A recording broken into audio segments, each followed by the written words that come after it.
Discover the step-by-step guide on how to create a board in Trello. Whether you're a beginner or looking to streamline your project management, this video will walk you through the simple process of setting up a board, organizing tasks, and maximizing Trello's powerful features. Join us and unlock the potential of this versatile platform to boost your productivity and collaboration.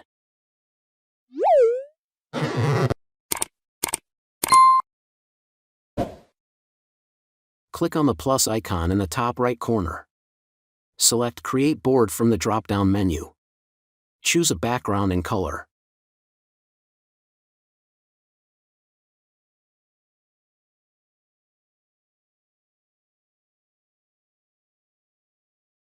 Give your board a name that reflects its purpose or project. You can choose to keep the board private or make it public or workspace. This determines who can see and access the board. I hope this helps. Let me know if you have any other questions.